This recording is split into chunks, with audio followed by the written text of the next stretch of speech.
नमस्कार दोस्तों, मैं आपका अपना बायोलॉजी टीचर वी चतुर्वेदी आपको green world publication YouTube channel पर बायोलॉजी की जो क्लासेस हैं वो प्रोवाइड कर रहा हूं।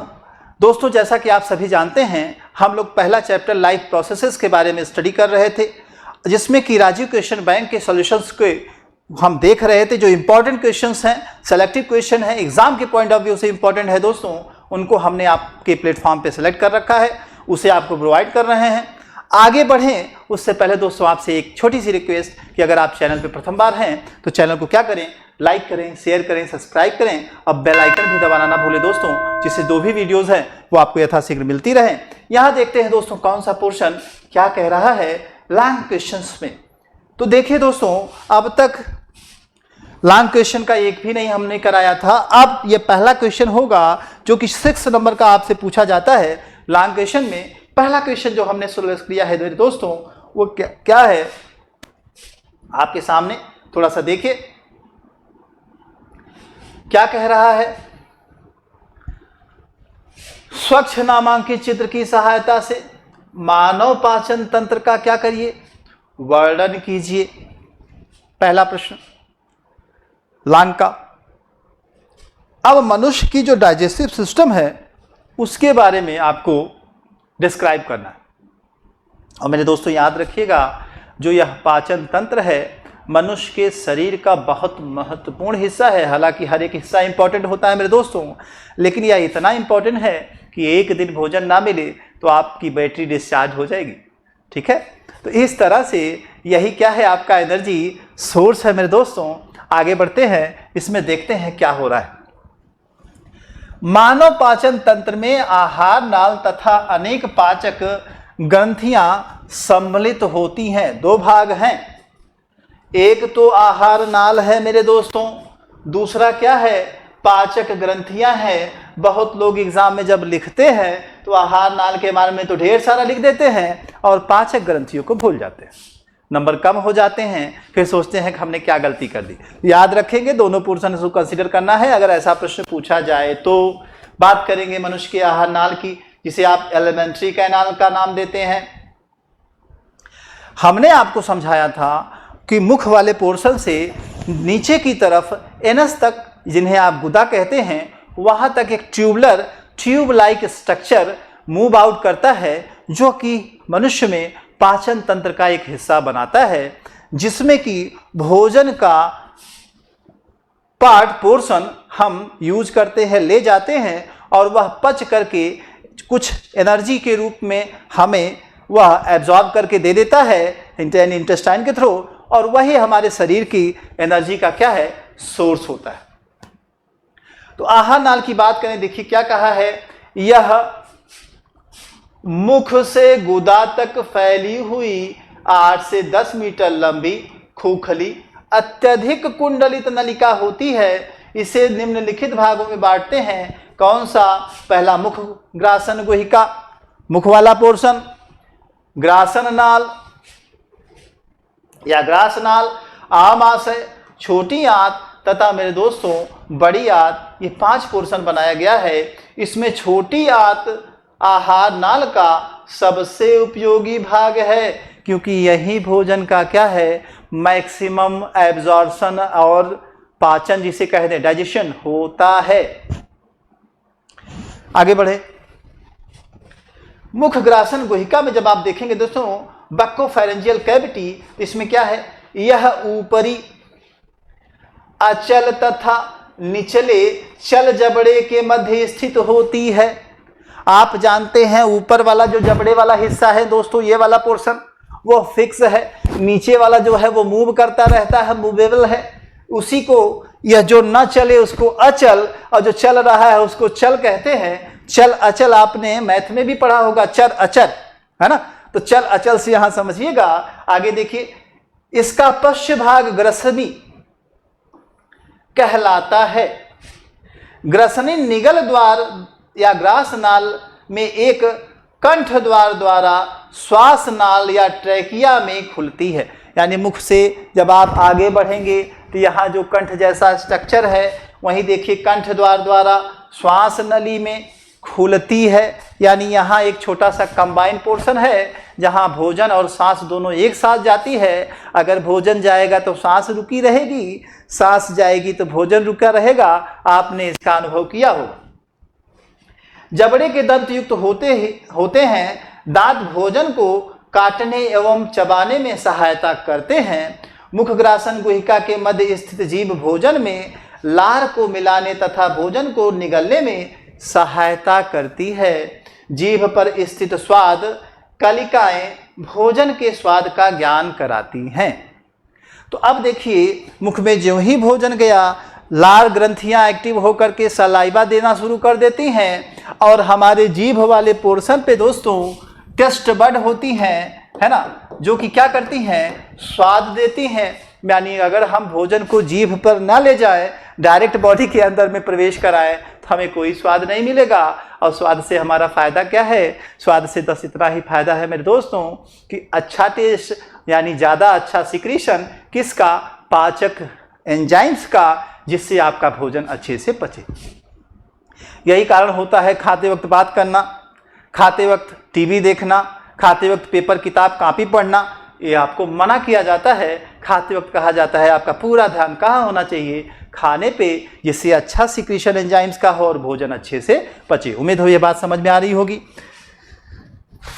बढ़ते हैं दोस्तों अगले पोर्शन की तरफ। अब इसमें जो दूसरा भाग है मुखग्रासन गुहिका के बाद, दूसरा भाग वो क्या है?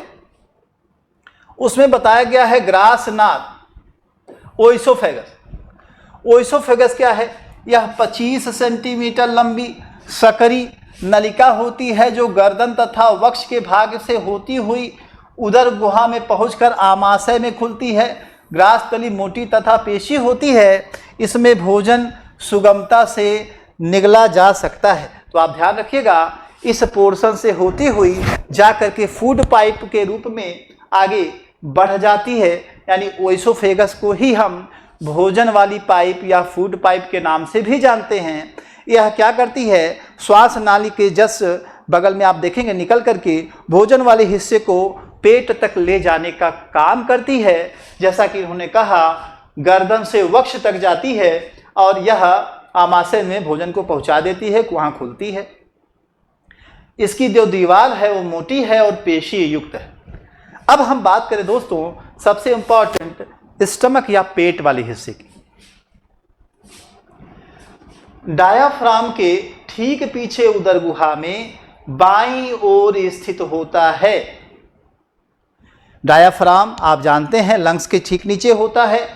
उसी के या उदर गुहा यानी कि जहां पेट पाया जाता है कैविटी के बेस पे, वहां बाईं ओर स्थित होता है ना। लेफ्ट राइट आप अपनी जानते हैं। बाएं हिस्से की तरफ पेट क्या होता है? टर्न होता है। यह एक थैली नुमा लगभग 24 सेंटीमीटर लंबा तथा 10 सेमी चौड़ा क्या है? रचना है। और इस रचना में क्या होता है? आमाशय का प्रारंभिक चौड़ा भाग क्या कहलाता है? कार्डियक भाग। याद रखेंगे, कार्डियक क्या है? पहला हिस्सा है किसका? पेट का चौड़ा वाला। समझ आ रही है बात? दूसरा देखिए,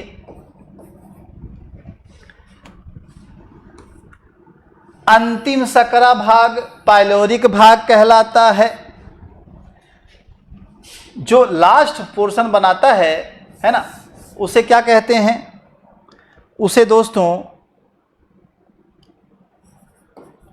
आमाशय काय हिंदी में, या इसी को दोस्तों क्या कहते हैं? Fundic part. ठीक है, कहते हैं। अब क्या कहते हैं देखिए, आगे देखिएगा। भोजन का पाचन मुख्यतः मध्य भाग में होता है। यानी ना तो भोजन ऊपर वाले हिस्से में पचेगा जिसे आप कार्डियक कहते हैं, ना ही नीचे वाले में पचेगा जिसको आप फंडक कहते हैं। जो बीच वाला हिस्सा है मेरे बच्चों, उसी में भोजन का पाचन होगा। उम्मीद है यह बात आपको समझ में आ गई होगी। आगे दिया है आमाशय का पश्च भाग पाइलोरिक छिद्र या ग्रहणी द्वारा ड्यूडेनम में क्या करता है, खुलता है, सॉरी, पाइलोरिक अपर्चर के द्वारा कहाँ खुलता है, ड्यूडेनम या ग्रहणी में खुलता है। और यही ड्यूडेनम क्या है मेरे दोस्तों, वह हिस्सा है किसका, बताएं, कौन बता रहा है, कमेंट सेक्शन में बताएं दोस्तों, किसका हिस्सा है, इंटेस्टाइन का। कौन से इंटेस्टाइन का, स्मॉल इंटेस्टाइन का, ठीक है, किसका हिस्सा था, स्मॉल इंटेस्टाइन का हिस्सा था मेरे बच्चों। तो स्मॉल इंटेस्टाइन के हिस्से वाले को आप ध्यान से समझ लीजिएगा, तो आपको यह बात क्लियर हो जाएगी। क्लियर है, आगे बढ़ें। ये देखिए एक डायग्राम जो कि आपको क्वेश्चन बैंक में भी मेरे दोस्तों मिल जाएगा, और यहां भी आपको समझाने के लिए बताया गया है। यह देखिए, यह पोर्शन दिया गया है आपके सामने, जो कि क्या है, बक्कल कैविटी का है, माउथ कैविटी का है, या हिंदी में कहें तो मुख ग्रासन गुहिका या मुख गुहा का है। अब इसमें देखेंगे दांत हुआ, जीभ हुआ, और क्या है, सलाइवरी ग्लैंड या कह दें लार ग्रंथियां। यह तीन भाग या तीन महत्वपूर्ण भाग हो जाते हैं। आप देखेंगे मुख वाले हिस्से में इस तरह का पोर्शन ट्यूबुलर आगे बढ़ रहा है। यहाँ दांत है, जीभ है, और सलाइवरी ग्लैंड्स है ना, ग्रंथियां। आप जानते हैं दांत का काम क्या है, चार प्रकार के हैं, भोजन को काटना, पीसना इनका काम है। दूसरा भाग जो आपका जीभ है, उसमें टेस्ट बड है, जिससे कि सलाइवा ज़्यादा सिक्रीट हो सके स्वाद मिलने की वजह से। तो स्वाद लेने का काम जीभ करती है ना। यही सबसे खतरनाक है दोस्तों, क्योंकि इसी के बेस पे ये टेस्ट, वो टेस्ट, ये खाना है, वो खाना है ना। कभी वनीला फ्लेवर तो कभी कुछ और फ्लेवर आप खोजते रहते हैं। मतलब टंग्स अगर जो है स्वाद देना बंद कर दे तो ये जो सारी दुकानें हैं क्या हैं, बंद हो जाएंगी, है ना। और आपको खाने वाले चीज़ों में बहुत स्वाद खोजने की जरूरत नहीं पड़ेगी। ठीक, बढ़ते हैं। यहाँ देखेंगे दांत, जीभ और सलाइवरी ग्लैंड्स का। सलाइवरी ग्लैंड्स में भी मैंने बताया कि कार्बोहाइड्रेट पाचक कुछ एंजाइम्स हेमालेज वगैरह होते हैं थोड़ी मात्रा में, और लाइसोजाइम नामक एक एंजाइम होता है जो भोजन में उपस्थित माइक्रो ऑर्गेनिज्म या सूक्ष्म जीवों को नष्ट करने का काम करता है दोस्तों। यह पोर्शन हो जाता है, ठीक है। अब देखिएगा, यहां आप देख रहे हैं लार ग्रंथि के बाद ग्रसनी और कंठ द्वार, ये दो पोर्शन है। आगे दिया है ग्रास नाल, फिर दिया है श्वास नाल। यहां जब आप आते हैं तो दो चीजें हो जाती हैं, ग्रास नाल और श्वास नाल, ओइसोफेगस और विंड पाइप, जिसे आप ट्रेकिया कहते हैं। हो क्या रहा है, ये जो दो पोर्शन है बच्चों, यहां देखें, यह लंग्स में चला जा रहा है विंड पाइप के रूप में। ये कॉमन पैसेज है, इतना यहां तक रास्ता एक ही होता है, भोजन और हवा, ऑक्सीजन वगैरह जो हम लेते हैं वो वाला। यहीं से देखिए जुड़ रहा है पाइप भोजन का, जो कि आगे बढ़ रहा है ग्रास नाल के बेस पे, ओइसोफेगस के बेस पे। अब ओइसोफेगस वाला ही हिस्सा लेना है, ग्रास नाल वाला ही हिस्सा लेना है, क्योंकि इसी से मेरे बच्चों क्या होना है, भोजन आगे बढ़ना है किधर की तरफ, पेट या आमाशय की तरफ। चलिए, अब यहां आप देखेंगे जब भोजन आगे बढ़ रहा है मेरे दोस्तों, तो यह अगला पोर्शन है और ये पीछे वाला पोर्शन है। इसके दो हिस्से थे, एक पार्ट, दूसरा पार्ट और तीसरा पार्ट कहा गया था। पहला और तीसरा जो हिस्सा है उसमें क्या है, उसमें पाचन वाली जो क्रिया है वह नहीं हो रही है, लेकिन जो बीच वाला दूसरा पॉइंट हमने दे रखा है उसी में पाचन होता है। दोनों का नाम हमने आपको बता रखा है अभी थोड़ी देर ही पहले। अब देखेंगे इसमें एक पाइप जब आगे बढ़ रही है फूड वाली, तो यहाँ एक ग्लैंड पाई जा रही है जो यकृत के रूप में है। ठीक उसी से सटा हुआ आपको पित्ताशय भी मिल जाएगा, पैंक्रियाज और क्या, लीवर। ये दोनों क्या करते हैं, डाइजेस्टिव सिक्रीशन करते हैं, जो कि क्या करता है, पाचन में सहायता करता है हमारा। पित्ताशय ग्लैंड ये क्या करता है, पित्तरस को रखने के काम करता है। वहीं देखिएगा यहाँ एक दिया गया है आमाशय के बाद कहाँ, हाँ ये अग्न्याशय, पैंक्रियाज जिसे कहते हैं, पत्ती जैसी संरचना आपको दिखाई दे रहा होगा, इनका भी सिक्रीशन है। तो इन सब का सिक्रीशन मिलता है आपके इंटेस्टाइनल रीजन में और कुछ पेट वाले हिस्से में, और आगे बढ़कर के भोजन कहाँ पहुँचता है, छोटी आंत में ऐसे मूव करता रहता है, मूव करके पहुँचता है कहाँ, इस वाले पोर्शन में, जिसे हमने कहा था सीकम वाला पोर्शन। आपको पता है कि जो छोटी आंत है उसमें 3 हिस्सा होता है, पहला हिस्सा आपने देखा, दूसरा देखा, आप तीसरा देख रहे हैं। तो यहाँ जो पहला हिस्सा है लार्ज इंटेस्टाइन का, उसी को क्या कह रहे हैं, सीकम वाला हिस्सा कह दे रहे हैं एक तरह से, देख लीजिए वही अटैचमेंट है इस नाते। और क्या है, क्रिबनेउ की परिशेषिका, जिसको हम वेस्टिजियल ऑर्गन के रूप में आपको बता चुके हैं, यह भी मेरे बच्चों यहीं पाया जाता है। याद है, क्लियर हो रहा है? आगे बढ़े दोस्तों। अब पचा हुआ जो भोजन है और अच्छे से पचेगा और एब्जॉर्ब होगा इस छोटी आंत में, लेकिन जो बड़ी आंत का हिस्सा है उसमें एब्जॉर्ब मैक्सिमम क्या होगा, वाटर होगा। तो पानी की सबसे ज़्यादा जो मात्रा एब्जॉर्ब होती है वो बड़ी आंत में, और जो आपकी छोटी आंत है उसमें भोजन का हिस्सा पचाया भी जाता है, और वहाँ क्या होता है, ज़्यादा भोजन का अब्जॉर्प्शन होता है, अवशोषण होता है। और आपको बता दें इन्हीं पोर्शन में फिंगर लाइक प्रोजेक्शन,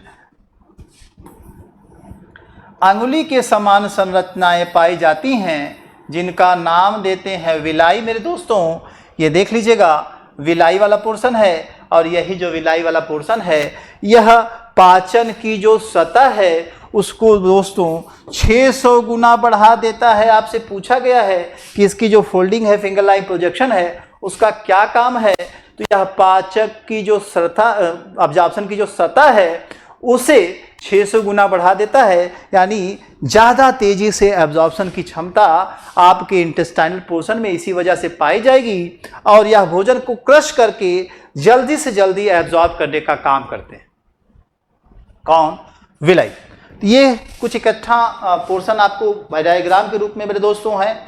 यहाँ जो देखिए मलाशय का हिस्सा है, जहाँ की वेस्ट प्रोडक्ट इकट्ठा कर लिया जाता है टाइम टू टाइम बॉडी से बाहर निकालने के लिए।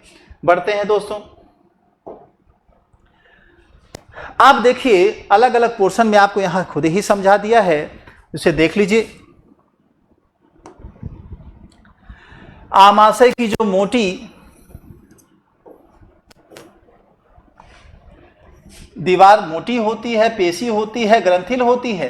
पेशियों की सक्रियता के कारण आमाशय की में भोजन की क्या होती है, लुगदी बन जाती है। आमाशय में जठर ग्रंथियां या गैस्ट्रिक जूस या जठर रस क्या है, स्रावित होते हैं। ठीक है, आगे देखिए, जठर रस में ही HCl की बात आई थी, पिछले लेक्चर में हमने कंसीडर किया था, आपको याद होगा तो, जो कि मीडियम को क्या करता है, एसिडिक बनाने का भी काम करता है। आगे बढ़िए, छोटी आंत की, स्मॉल इंटेस्टाइन की बात करें, छोटी आंत क्या है में यही जो स्टमक वाला रीजन है वो खुलता है। यह पाचन तंत्र का सबसे उपयोगी भाग है। 6 मीटर यह लंबा एक कुंडली नलिका होती है, इसमें 3 भाग होते हैं, ग्रहणी, मध्य आंत और शेष आंत। ग्रहणी या ड्यूडेनम वाला जो हिस्सा होता है वह 25 सेंटीमीटर लंबा होता है मेरे दोस्तों, कुछ सी के आकार का होता है। और क्या कह रहा है, इसकी मध्यांत की बात करें जिसको आप जेनुनन कहते हैं, पहला हिस्सा है क्या, ड्यूडेनम का,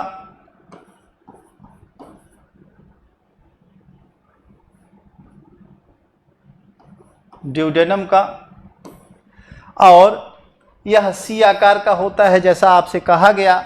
और यह जाकर के जुड़ता किससे है मेरे दोस्तों, यह अगले भाग जिसे आप जेजुनम कहते हैं, जेजुनम उस हिस्से से जाकर के क्या करता है, जुड़ जाता है। इसकी दोनों भुजाओं के बीच गुलाबी रंग की अग्न्याशय या पैंक्रियास नामक ग्रंथि पाई जाती है। यकृत तथा अग्न्याशय सामान्य पित्त वाहिनी द्वारा ग्रहणी में खुलते हैं। कहाँ खुलते हैं? ग्रहणी में खुलते हैं, याद रखेंगे। ग्रहणी यानी ड्यूडेनम। और क्या करते हैं? यकृत से रस यानी बाइल जूस तथा अग्न्याशय से अग्न्याशयी रस यानी पैंक्रियाटिक जूस, याद रखेंगे। पैंक्रियास से पैंक्रियाटिक और अग्न्याशय से क्या, पित्त वाहिनी द्वारा क्या है, या सर यकृत से क्या है आपका बाइल जूस, यह निकल करके आता है। और कहाँ आता है? ड्यूडेनम वाले हिस्से में, जो कि आपको पता है स्मॉल इंटेस्टाइन का कौन सा हिस्सा है? पहला हिस्सा है। भोजन के पाचन में इनकी सहायता होती है। अब दूसरा हिस्सा जो जेजुनम है दोस्तों, यह 2.40 मीटर लंबी कुंडलित पेशी व ग्रंथि नलिका होती है। और अंतिम जो है वह इलियम का है। यह लगभग 3.6 मीटर लंबी कुंडलित रचना होती है, जो कि शेषात्र या बड़ी आंत में शेषात्र उंडलित कपट या इलियोकोकल वाल्व द्वारा खुलती है। यानी ये बड़ी आंत में मिलने का एक पोर्शन बना देती है। आगे बढ़ें। यह लास्ट पोर्शन क्वेश्चन का है, इसको देख लीजिए दोस्तों। इसमें आपको स्पष्ट समझा दिया है।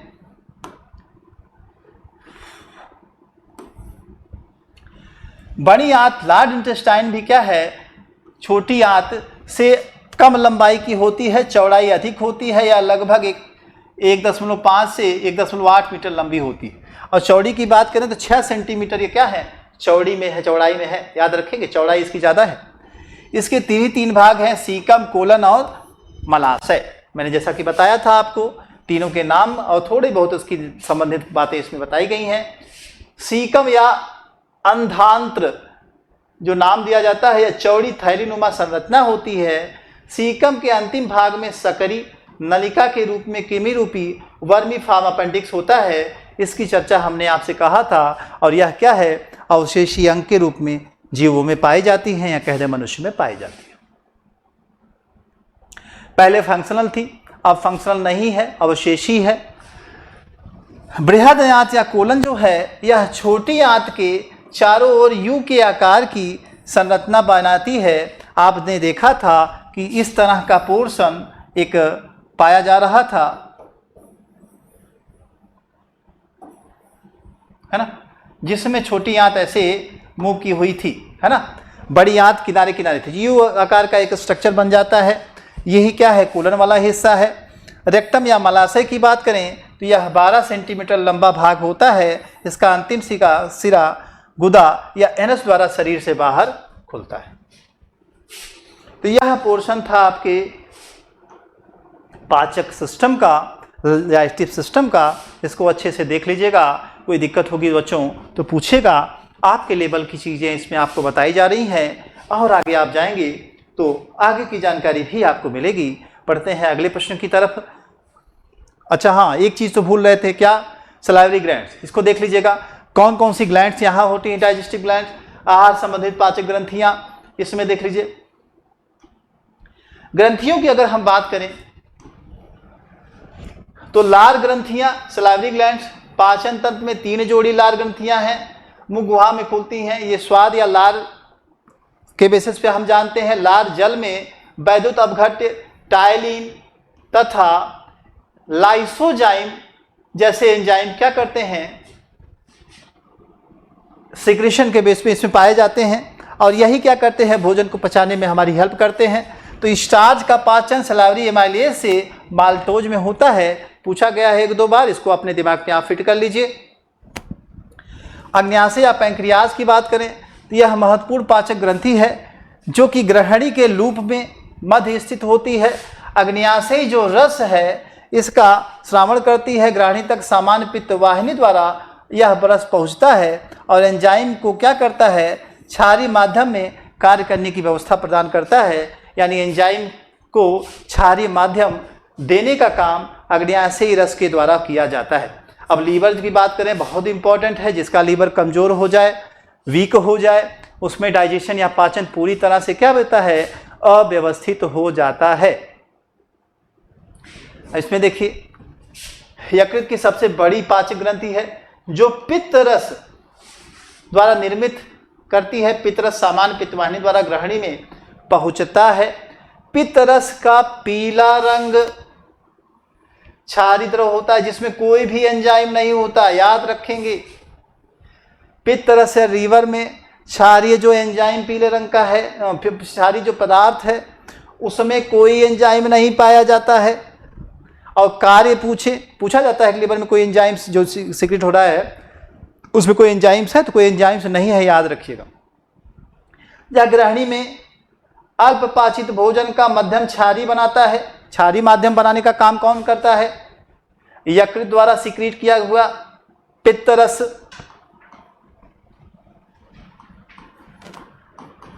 पित्त रस इसमें क्या है, नो एंजाइम है, कोई एंजाइम नहीं पाया जाता है, याद रखेंगे इस बात को। दूसरा क्या काम करता है, काइम के अम्लीय पीएच को उदासीन करता है। काइम क्या है, काइम मेरे दोस्तों भोजन का लुगदी नुमा हिस्सा है जो कि खाने के पचने के बाद बन जाता है। ठीक है, लुगदी आप समझते होंगे, आप पेस्ट समझ लीजिए या गुथा हुआ आटे वाला हिस्सा समझ लीजिए, वह काइम कहलाता है भोजन का, और उसका अम्लीय हिस्से को क्या करना है, उदासीन करने का काम इसमें होगा। लास्ट आप देखेंगे यह वसा के पायसीकरण के लिए उत्तरदायी होता है। पायसीकरण हमने आपको बताया था, कहा जाता है फैट या वसा का पाचन बहुत मुश्किल से हो पाता है या कहें दिक्कत करता है। आप देखेंगे कि इसको पचाने का काम जो है यह करेगा। ठीक है, हमने आपसे बताया था कि जैसे किसी पदार्थ पे जब पाचक एंजाइम्स पड़ जाए, इसमें दरारें पड़ जाएं और इसको तोड़ना आसान हो जाए, क्रैकिंग हो जाए, यह काम पायसीकरण का होता है, जैसा कि हमने आपको समझाया था। अगला जो क्वेश्चन हमने सिलेक्ट किया है उसमें आप देखेंगे कि यही पोर्शन है ना। यह जो क्वेश्चन है that is the most important question. क्या श्वास तंत्र या कह दें रेस्पिरेटरी सिस्टम का जो पोर्शन है उससे लिया गया क्वेश्चन है मेरे दोस्तों। फुल क्वेश्चन इसमें पूछा गया है कई बार, आप इसका आंसर ध्यान से देखें। मनुष्य में श्वसन तंत्र का वर्णन करना है, respiratory system in the human beings. मनुष्य में कैसे सांस आना है, कैसे सांस लेना है, यह चीज देखिए। सांस का आना और छोड़ना ये दोनों जो है दूसरी प्रक्रिया हो जाती है, बट दोस्तों जो श्वसन है उसका मतलब होता है क्या, उसका मतलब होता है जो भोजन हमने किया है उसके पचे हुए हिस्से को तोड़ करके उससे ऊर्जा प्राप्त करना। सिर्फ सांस लेना और सांस छोड़ना एक फिजिकल प्रोसेस है जिसको हम ब्रीदिंग या सांस लेना हिंदी में कहते हैं। तो इसको देख लीजिएगा, सांस लेना और छोड़ना अब रिस्पिरेशन नहीं होता। रिस्पिरेशन या श्वसन क्या है, भोजन के पचे हुए हिस्से से ऊर्जा प्राप्त करना। ठीक है, इस चीज को अपने दिमाग में फिट कर लीजिए। यहां देखिए क्या कह रहा है, मानव श्वसन तंत्र में श्वसन नाल तथा श्वसनांग होते हैं। श्वसन नाल यानी जिससे ऑक्सीजन या गैसेस जाएंगी। उसके बाद कह रहा है श्वसनांग यानी श्वसन में हेल्प करने वाले अंग श्वसनांग पाए जाते हैं। इसमें देखिए नाल में बाहर नासा छिद्र, बाहर वाला जो छिद्र है नाक वाला, उसे नासा छिद्र के बेस पे हम जानते हैं। आगे देखिए नासा गुहाएं होती हैं, कैविटीज होती हैं। आगे बढ़ करके आंतरिक नासा छिद्र होता है, इनर पोर्शन में ऐसे ही छिद्र बढ़ जाता है। फिर गसनी, स्वर यंत्र तथा वायुनाल जिसे आप ट्रैकिया कहते हैं, यहीं से ट्रैक बदल जाता है। जैसा आपसे कहा गया था कि भोजन और सांस दोनों का रास्ता एक होता है, इसी ट्रैकिया वाले हिस्से से मेरे दोस्तों जिसे आप वायुनाल कहते हैं वहीं से अलग होता है, वन वे टू वे में बदल जाता है। जैसा कि आप समझ पा रहे होंगे, ये वाला हिस्सा अगर सांस के लिए जिम्मेदार हो जाता है तो ये वाला हिस्सा आपके भोजन के लिए जिम्मेदार हो जाता है। That is the common passage, आपको मैं पहले भी बता चुका हूं। आगे देखेंगे श्वसनांगों में एक जोड़ी फेफड़े होते हैं, लेफ्ट एंड राइट साइड दोनों तरफ एक एक क्या है, लंग्स का पोर्शन है, फेफड़े का हिस्सा है जहां की गैसेस का एक्सचेंज होता है। एक पोर्शन आपको दोस्तों मैं समझाऊंगा तो वहां आपको यह क्लियर हो जाएगा कि गैसेस का एक्सचेंज कैसे होता है। बढ़ते हैं। गैसीय विनिमय के लिए यह क्या है, सतह उपलब्ध कराते हैं। दिया है श्वसन नाल नाक के निचले सिरे पे स्थित होती है। एक जोड़ी यह क्या है, नासा छिद्र, नाक वाले छिद्र को दोस्तों नाम दे रहे हैं नासा छिद्र।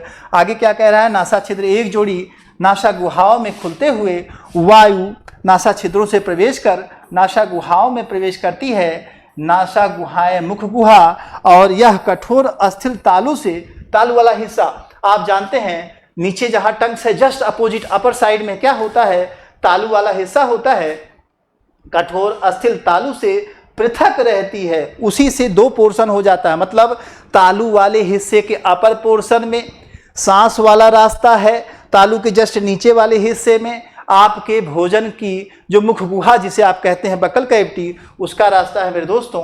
दो नासा गुहाएं एक दूसरे से नासा पट, एक पतली सी पट्टी होती है नाक वाले क्षेत्र में। आप देखें दोनों पट्टियों को, जो क्षेत्र हैं उनको अलग कर, बीच में एक पैटल है ना, पट्टी है, वही क्या कह रहा है, वही क्या है, नासा पट है, उन्हीं से दोनों क्या है, पृथक हो रही। इस कारण हम खाना खाने के दौरान भी श्वास ले सकते हैं। यह एक सुविधा होती है, खाना खा रहे हैं श्वास लेते हैं। हाँ, जब निकलने का पोर्शन होता है तो 2 सेकंड के लिए आपकी सांस वहाँ क्या है, रुकती है, क्योंकि जो कॉमन पैसेज है वह कहीं न कहीं आपको ट्रैक के बेसिस पे रोकता है। देख लीजिए दोस्तों, लेफ्ट और राइट ये 2 पोर्शन आपको मिल गया है ना लंग्स में। यह डायफ्राम है। ये जो लंग्स वाला पोर्शन है बलून लाइक होता है, गुब्बारे के समान होता है। नीचे जो ये डायफ्राम है, जब इसको पुश करता है तो गुब्बारा या जो है वह दब जाता है मेरे बच्चों। और होगा क्या, ध्यान दीजिएगा, मान लीजिए ये लंग्स वाला पोर्शन है, डायफ्राम नीचे से पुश करता है तो इसके अंदर जो गैस भरी है उसमें दबाव की वजह से प्रेशर ज़्यादा हो जाएगा। बाहर प्रेशर क्या है, यहाँ हाई प्रेशर हो गया, बाहर प्रेशर क्या है, लो रहेगा। तो यहाँ से गैस क्या करेगी, धीरे से बाहर की तरफ मूव कर जाएगी। यानी डायफ्राम जब देखिए ऊपर की तरफ दबाव डाले हुए है तो लंग्स पे प्रेशर है और उस प्रेशर के दौरान प्रेशर अंदर ज़्यादा बाहर कम, तो अंदर से बाहर की तरफ हवा क्या करेगी, मूव आउट करेगी। That is the physical process which is happen here in this portion. तो इस पोर्शन में यह फिजिकल प्रक्रिया होती है मेरे दो बच्चों, जो कि आपने देखा। यानी डायफ्राम जो है बहुत इंपॉर्टेंट रोल प्ले करता है। जब ये पुश करता है तो यहाँ प्रेशर ज़्यादा है, जिससे कि हवा क्या करेगी, इस रास्ते हो करके बाहर आ जाएगी। और जब यही उल्टा हो जाए, यह रिलैक्स मूड में डायफ्राम आ जाए, लंग्स बढ़ जाए और साइज में, तब यहाँ प्रेशर क्या हो जाएगा मेरे दोस्तों, उल्टा हो जाएगा। यहीं आप देखेंगे प्रेशर यहाँ लो हो जाएगा, यहाँ बाहर इन्वायरमेंट वाला हायर हो जाएगा, क्योंकि जब यहाँ प्रेशर लो है, बाहर ज़्यादा हायर है, तो बाहर की हवा तेज़ी से भाग करके नाक के रास्ते आपके लंग्स तक पहुँच जाती है। यही फिजिकल प्रोसेस है जिसे आप ब्रीदिंग या सांस लेना कहते हैं। इतनी पोर्शन उम्मीद है आपको समझ आया होगा। अभी यह श्वसन नहीं है, इस बात को अच्छे से समझ लीजिएगा।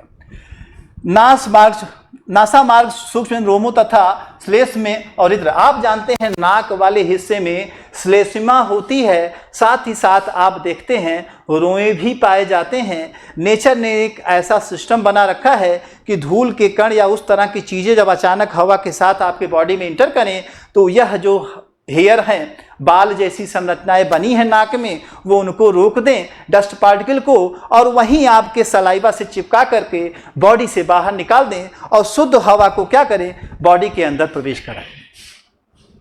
That is the main portion.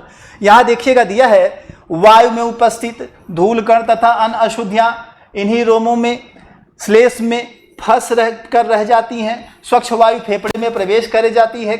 गले का मुख तथा वायुनाल के मध्य भाग ग्रसनी कहलाता है। ग्रसनी आपको बताया था, आपको याद होगा। नासा मार्ग से वायु ग्रसनी में प्रवेश करता है तथा उसके पश्चात ट्रैकिया में जाता है। ट्रैकिया ही आपके श्वास नाल का पहला हिस्सा है, इसकी चर्चा भी आपसे होगी। ट्रैकिया एक पतली भित्तियुक्त पाइप होती है जो नीचे की ओर गर्दन तक फैला रहता है। ये देखिए, यहाँ देखिए, ये पोर्शन जा रहा है ट्रैकिया का और फिर बाद में बदल जाता है छोटी छोटी किस्में मुख्य श्वास नलिकाओं से दाएं फेफड़े तथा अन्य बाएं फेफड़े में प्रवेश करता है। ये देखिए दाएं बाएं के बेस पे 2 अलग अलग पोर्शन में प्रवेश कर रहा है। वायुनल में उपस्थिति के कारण छल्ले होते हैं जो सांस लेते समय इसकी भित्ति को क्या करते हैं, पिचकने से रोकते हैं। अब यहां एक चीज आपको मिल जाएगा नेक्स्ट डायग्राम में, यहां देख लीजिए क्या है, लेफ्ट और राइट, लेफ्ट लंग्स वाले पोर्शन में, राइट लंग्स वाले पोर्शन में जब ये जाता है तो होता क्या है, एक मोटी पाइप या जो ट्यूबुलर स्ट्रक्चर है मेरे बच्चों, वह जो ट्यूबुलर स्ट्रक्चर है जो ऊपर से आ रही है यहां ऐसे बट जाती है दो हिस्सों में, फिर यहां बीच वाले पोर्शन से आप देखेंगे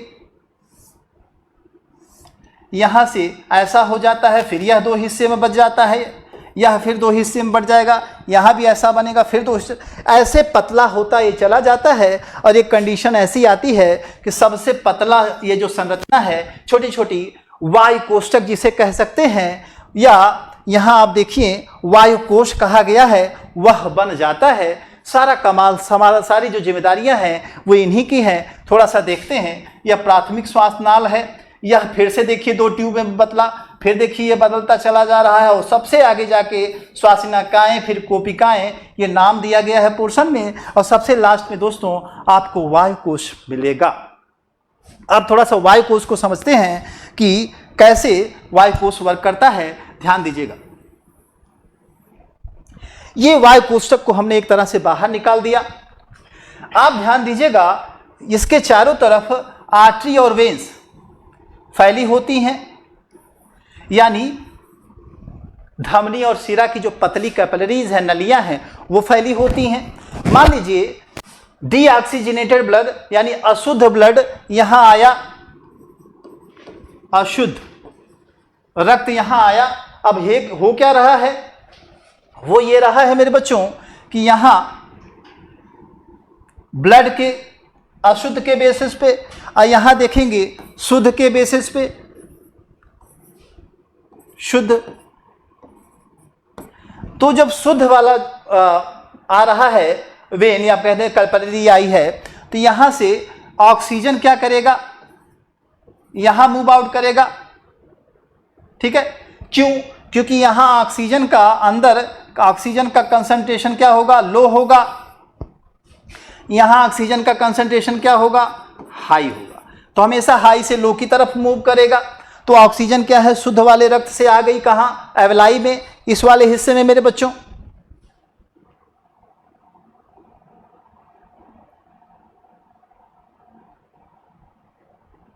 नहीं दोस्तों, यहां थोड़ा सा उल्टा हो रहा है, यहां देख लीजिएगा। शुद्ध वाला जो है यहां आप क्या लेना है, बॉडी के अंदर लेना है। तो बाहर सांस लेकर के जो आप ऑक्सीजन ले आए हैं, यहां ऑक्सीजन का मात्रा क्या होगा, यहां ज्यादा होगा, है ना, यहां ज्यादा होगा। तो यहां आप देख लीजिएगा अशुद्ध जो रक्त होगा, यहां क्या होगी, ऑक्सीजन की मात्रा क्या होगी, लो होगी, कम होगी। तो यहां क्योंकि सांस बाहर से आई है, ऑक्सीजन की मात्रा ज्यादा होगी, तो इस ज्यादा से कम की तरफ क्या होगा, मूवमेंट हो जाएगा। किसका, ऑक्सीजन का। बाहर से आया है तो ये जो ब्लड का पोर्शन इंप्योर था, ऑक्सीजन जो इसमें पहुंच गई वो क्या हो गया, प्योर हो गया, ठीक है। अब यहां देखिए, क्योंकि CO2 की जो मात्रा है वह ज्यादा होगी मेरे बच्चों ब्लड में अशुद्ध वाले, लेकिन यहां जो CO2 की मात्रा है वह कम होगी, तो ज्यादा से कम की तरफ मूवमेंट होगा। तो जो कार्बन डाइऑक्साइड है वह इसमें, और जो ऑक्सीजन है वह कैपिलरीज में पहुंच जाएगी। इसी को दोस्तों क्या कहेंगे, गैसियस एक्सचेंज कहेंगे। यहाँ वाली आप पोर्शन जो मैंने बताया था, वह बनाया था डायग्राम, उसमें थोड़ा सा मिस मैच था, उसको आप दिमाग से हटा के रखिएगा। कारण है कि इससे आप अच्छे से समझ लाएंगे, वहाँ गलती हो जाती, ठीक है। तो मैंने उसको इसी वजह से हटा दिया था। ये चीज़ें आप अपने दिमाग में रखिएगा कि अब बाहर से हवा आई है तो उसमें ऑक्सीजन जाता है, इम्प्योर वाली कैपिलरीज है तो इसमें ऑक्सीजन कम है, तो ज़्यादा से कम की तरफ मूव कर गया। तो ये ऑक्सीजन यहाँ से कहाँ चला गया, लो वाले में, और यहाँ क्या है, इम्प्योर है तो कार्बन डाइऑक्साइड ज़्यादा है, कार्बन डाइऑक्साइड यहाँ से मूव कर गया किस में, इसमें, जिसको कि बॉडी से बाहर फिर इसके रास्ते से निकाल दिया गया। तो यह महत्वपूर्ण हिस्सा होता है श्वसन तंत्र का जो काम करता है। उम्मीद है आपको समझ में आया होगा। तो इस तरह से दोस्तों यह पोर्शन भी आपका कंप्लीट हुआ। मिलते हैं आपको नेक्स्ट सेक्शन में, अगले वीडियो में। तो आप सेक्शन में बने रहें, क्वेश्चंस क्वायरी अपनी देखते रहें दोस्तों। Green world publication YouTube channel को लाइक करें, शेयर करें, सब्सक्राइब करें और बेल आइकन दबाना ना भूलें दोस्तों, जिससे जो भी वीडियोस आने वाली हैं वो आपको लगातार मिलते रहें। कमेंट सेक्शन में अपनी बात जरूर पूछें। एक अच्छे कलेक्शंस को पढ़ना है तो क्वेश्चन बैंक का यूज करें, वीडियोस देखें और एग्जाम में अच्छे अंक ला करके अपने आप को सिद्ध करें। यही आपका एम होना चाहिए दोस्तों। मिलते हैं नेक्स्ट क्लास में, तब तक के लिए थैंक यू।